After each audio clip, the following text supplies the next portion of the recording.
Let's get it running. Hello and thank you for stopping by. Today I have this Troy-Bilt push mower.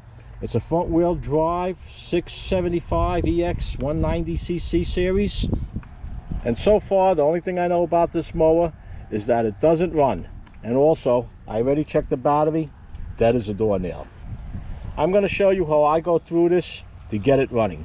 Follow along for the tips that I give and watch for the mistakes that I made. And as a disclaimer, I did not get this mower running in this video. Post your comments down below before the end of this video to see if you can guess right on what the cause of this no start issue is. So sit back, relax, and enjoy. First we'll check to see if there was any gas in here. The tank is dry and it looks like it's clean from what I could tell.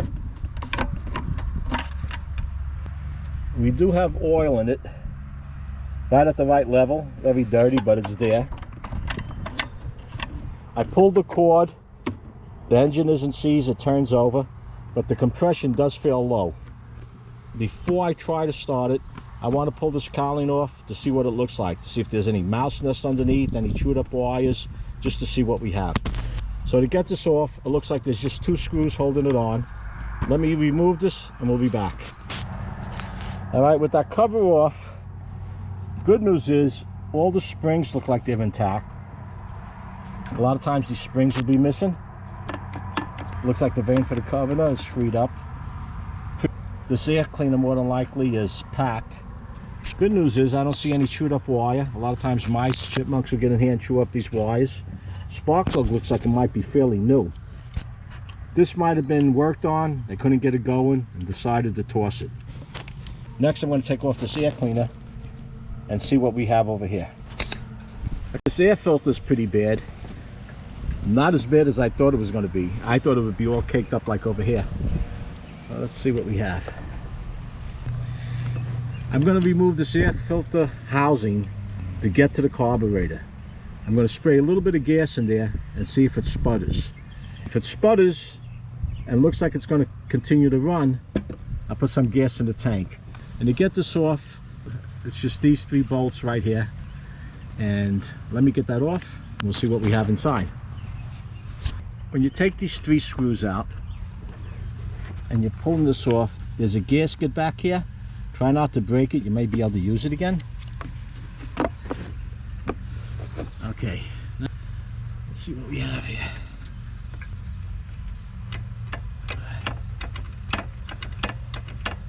Okay, the choke is working freely. Like I mentioned, I'm going to squirt a little gas in there and see if I get it to kick over. And then from that point, we'll see what's next. You could use starter fluid here, carburetor cleaner. You just don't want to use much. I'm going to use straight gas. If you have a little spray bottle, you could do this too. Just be careful. I'm going to open this up. Pour a little in there. Johnny's going to be my cameraman while I try to give this a go. You focused on it, John? Yep. You stand back.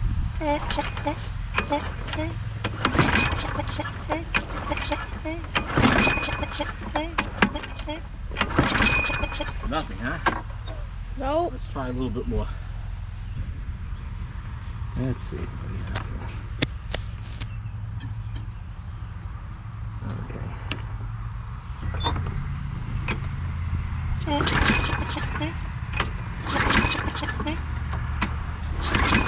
Okay. Not even a sputter? Nothing? Nope. Next we're going to check to see if we have spark.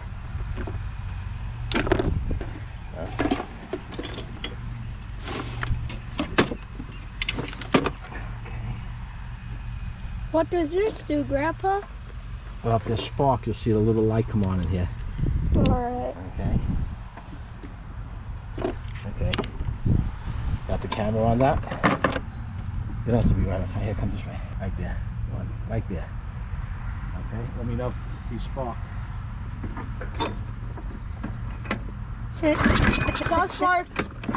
Saw another spark. Got a spark? Yep. Yeah? Another spark. Okay. Do you want to see it? Yeah, good. Alright. Now, we have spark over here.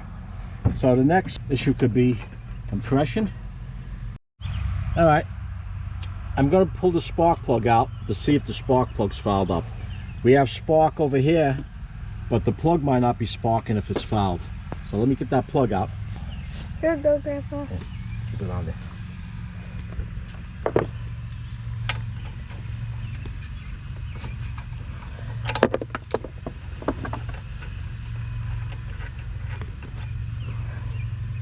You know, this plug is clean. You see the plug? Yep. This isn't fouled at all. So let me kick this around a little bit and I'll be back. Shut it off. My battery was getting low on the camera, so I brought it in and I downloaded this video onto the computer. And then when I was looking it over, I noticed a spark that was on the tester here was very faint. So before I start pulling the head off, check what the valves are doing in there, anything like that, the next step would be a leak down test. I don't have everything with me that I need to do a leak down test right now. So, but what I'm going to do is take this cowling off and I'm going to look to see if the kill wire on this is causing any kind of short or what's going on back here. On this model, to get this top off, you have to pull the starter and you have these screws in here. 1, 2, looks like only 3. So I'm going to pull this cowling off to see if any wires are grounding out in there. And we have these bolts we have to get off here. It doesn't look like it's too bad of a job. All right, to get the cowling off, we have these 2 screws here. The top has to come off with the gas tank. This could use a good cleaning. It's worth taking it off just to clean it up. Then there's 2 bolts down in here that have to come out. And then the dipstick is on the cowling itself that has to be removed. So the gas tank does have to come off to get the cowling out. And before I went this route, I disconnected the kill wire to see if I would get any better spark, and it did nothing. So let's get this off and see what we have. I pulled this off to see what was underneath and to clean it and to see if there was any short with the wires. And if I have to pull this head, a lot of this would be in the way anyway. But I said I have to try this one more time. So what I did, cover off, gas tank off and everything, I got a socket and a drill, and I spun the engine over with the drill. With that higher RPM, it did fire up and it ran until it burnt off that little bit of gas. So what I'm going to do now is to remove this carburetor. I'm going to clean this carburetor out, spray this and hose this all off. Once I have the carburetor out, cleaned, back together, this all cleaned up, I'm going to put some gas in here and try to fire it up like that to see what happens. So as far as removing this carburetor, you have the gas line. You see my finger? Yeah. You have the gas line over here. Just a pair of pliers to pull it off. And if it's not coming off easy, twist it, wiggle it around a little bit. Don't force it off. If you're doing this before you take your carburetor apart, you want to see how these springs go. They have to go back the right way. Okay, so you have the spring, the long part of the spring goes to the back over here. See where that loops? Connects over here. The spring part is on this end, the front end, and this is just on this little tab over here. So I'm removing the governor vane.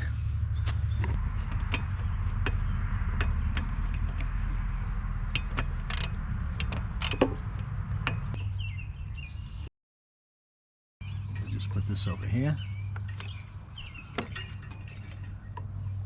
Had this all ready. And now we have these 2 bolts back here. One here and one back here. If I had to guess, somebody was in here. They took it to a shop. The shop looked at it, probably gave them an estimate, and they said no. And that's how I ended up with it. As I mentioned before, a leak down test would eliminate a lot of guesswork. Some of these have several holes. This one here just has the one hole where this is going to go back in. You just turn it. It's a Z bend. Is that showing? Yeah. And it goes into this hole right here. Okay. There's an O-ring here. You don't want to lose this O-ring. Now before I open this carburetor up, I'm going to clean it off. And the reason for cleaning it off before I open it up, I want to eliminate what's in there, but I don't want to get more debris into it. Hit that. You got it? Yep.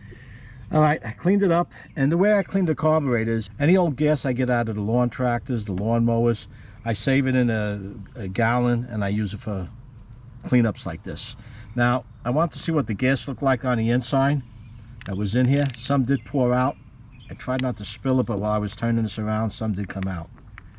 Let's see what the inside of this looks like.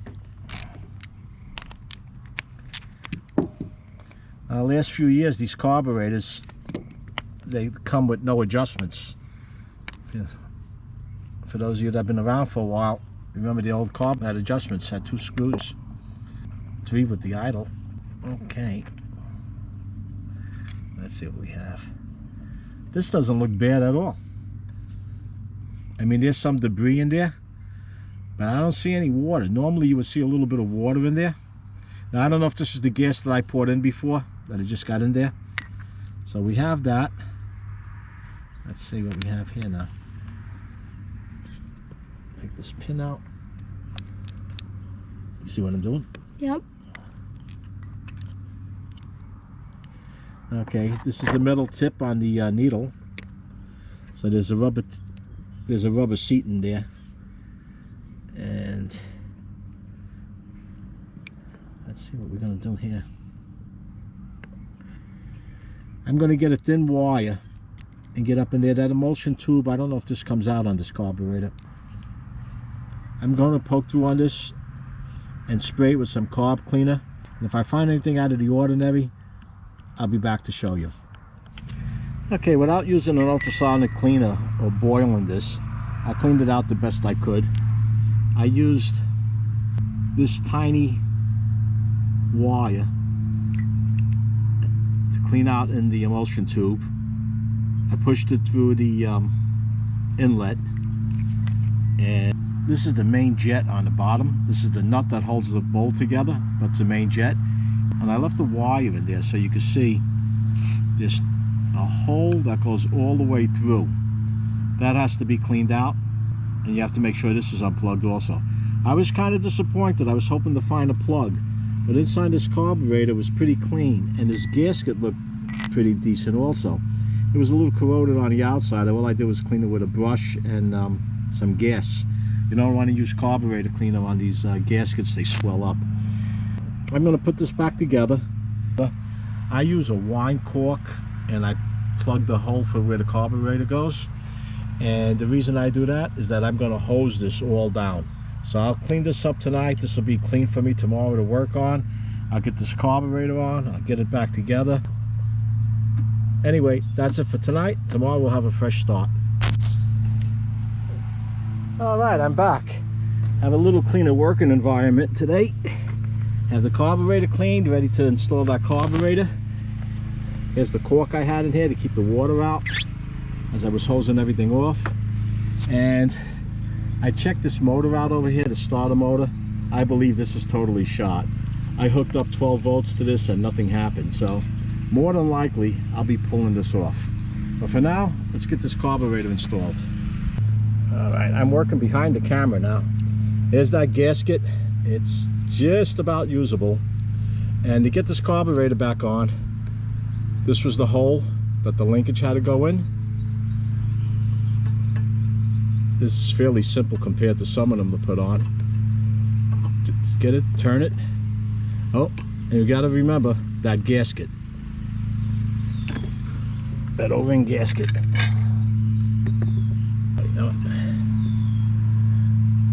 Without this gasket, it'll never run right if it runs at all.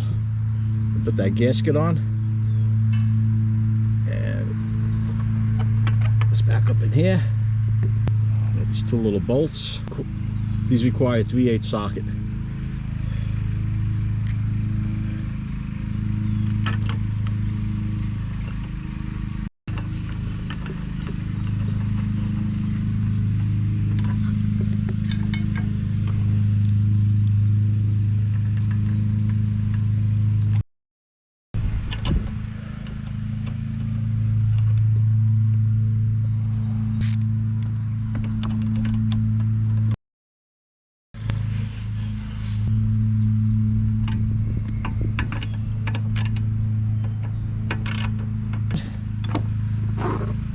Okay, now we have to get this back in place. Bring it over, just turn it over. Get it in there. Get it in and turn it. And that's how that fits. Tighten into here. This nipple into the notch. We have to get that spring on also.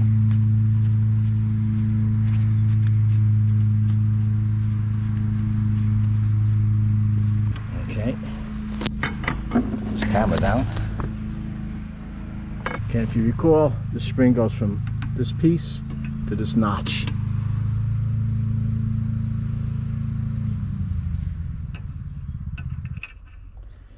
Okay. Everything's moving freely. Okay, so the carburetor is installed. What I'm going to do next, before I assemble this all back together, I want to make sure that this is going to run. I have this gas tank with this long hose, shut-off valve, that I'm going to connect to the carburetor. And to spin the engine over, I'm going to use that drill with the socket on it again. So I'm going to check this out to see if it starts. There's no point in me putting this all together and it doesn't start and I have to take it apart again. Plus I want to pull the starter motor off. Let me get this set up and I'll be back. I have it set up at this gas tank with gas coming down into the carburetor. I'm going to use the drill. See if we get it going. Nothing's under it. All right, here we go.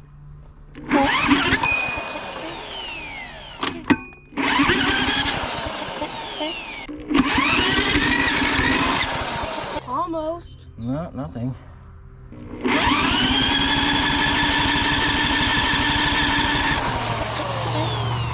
Oh, it's a bust. So I'm gonna have to look into this a little more to see what the issue is. I did notice before I put this on, check the head bolts over here, and every one of them I was able to give a little less than 1/8 of a turn. So I'm taking this head off to see what's going on. And like I said, a leak down test would tell you a lot. With a leak down test, if it's coming out of the carburetor, it's one issue. If it's coming out of the oil cap, it's another. If it's coming from the heads, it's a simple test to perform. I just don't have what I need over here. Anyway, I'm going to pull this head to see what's going on, and I'll let you know what I find. All right, I pulled the head off. And first thing I noticed is these bolts. I don't know if they're factory or if these were put on to make up for the length of the bolt. They look like they're about the same length, but these are threaded all the way up. I don't know why it's like that, but I thought maybe one of these valves was hung up, but we can clearly see that the valves are opening up. They might have to be resurfaced, but what I'm going to now, and this is turning out to be a lot more than what I expected on this unit, I'm gonna pull this flywheel off and check the shear pin. I did check the blade to see if there are any big nicks in it. Usually if there's a big nick and it doesn't want to start, the shear pin's gone. And again, a leak down test would have avoided all of this. So let me get this flywheel off and we'll see what that shear pin looks like.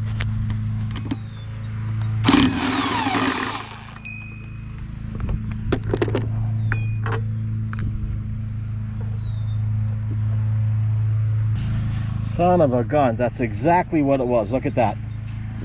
The shear pin should be in this groove, and it's way over here. So all this other work was unnecessary. But cleaning out the carburetor didn't hurt. Wasn't in bad shape, but it wasn't a bad thing to do. Plus all this had to be cleaned, but the head didn't have to be removed. So now I have to get this flywheel off. If you have a pulley, that'd be the best way to do it. But I'm gonna go the old hit and pry. See what happens now. I'm going to hit this with a hammer on top, and I'm putting the nut back on, not the threads. And I'm looking for a solid place underneath here. Let's see. I'm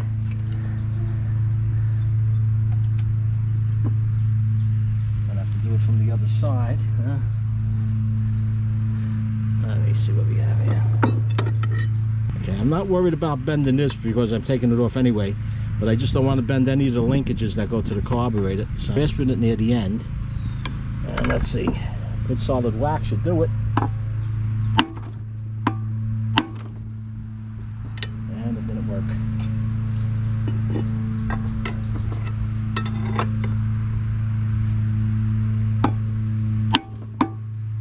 There we go.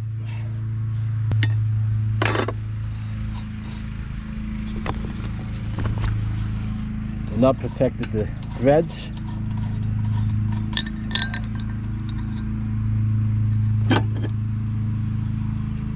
There we go, look at that shear pin. Well, the shear pin did its job.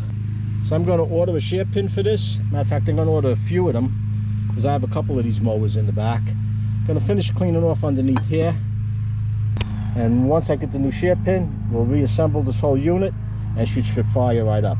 I have considered removing this engine in its entirety and scraping down this deck and repainting it, sanding it down, priming it, painting it.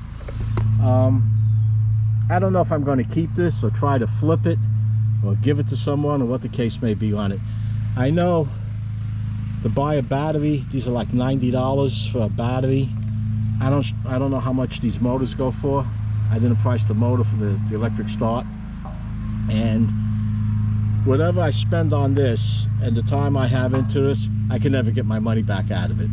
So I might just pull this off, keep it for myself, and I still might paint it. If I keep it for myself, I'm probably just going to sand it down without taking everything apart and paint it where it's rusted to keep it intact. But let me know what you think. Post your comments down below on that. And for today, this is a wrap. Nothing else I can do other than clean this up and tuck it away until the shear pin comes in. So that's it for a day or so. The new flywheel key came in. Here's the old flywheel key. You can see the way it's sheared. And throughout the video, I kept calling this a shear pin. I have to get into season. The shear pins are what's on the snow blowers. But here's the new one. And this was off Amazon. Everything I'm using, I'll post a link down below. If you need the supplies, if you go through my links, it helps with the channel and it's no additional cost to you. So now I have the pin. We'll get this installed onto the flywheel. We have the slot on the shaft, the slot on the flywheel. Get this in here.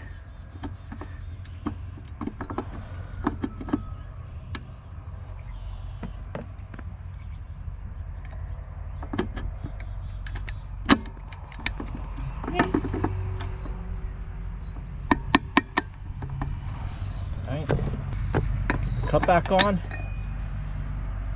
and this didn't have it, but most of the time you'll find a washer in here, concave washer. It either was taken off and never put on, or this one just didn't have one. This bolt gets tightened down to 60 foot-pounds according to the specs I found online. Once I have this all buttoned up, I'll be back to see if we get it to start. Well, as they say, a day late and $1 short. In this case, several dollars short. This is a bust. If I've done this in the beginning, a leak down test, I would have known that the compression was you could check the pressure on these. Some have a pressure release and it's hard to tell. You get a compressor, you hook it up to the cylinder through the spark plug port. You get at the top dead center and you put pressure in there. You got to be careful when you do this because the blades will turn if you put too much pressure. Wherever you hear a leak from, that's where you have a problem. If the leak's coming from the carburetor, you have a bad intake valve. If it's coming from the exhaust, you have a bad exhaust valve. If it's coming from the oil spout, you have bad rings. I was debating whether to put this video up or not. I really thought I was going to get this running. But I have several tips in here that may be of help. Several mistakes I made. The best education is when you learn from somebody else's mistake. It's free, costs you nothing. All right, finally, here's the issue. These valves aren't sitting tight. I have the cylinder at top dead center, and I'm able to spin them. This one's a little tight. I shouldn't be able to spin these valves around.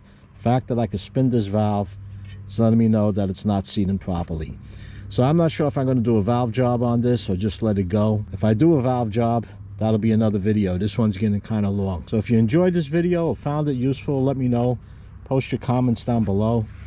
Give it a like. And if you haven't done so already, subscribe. Hit that Joe Z icon.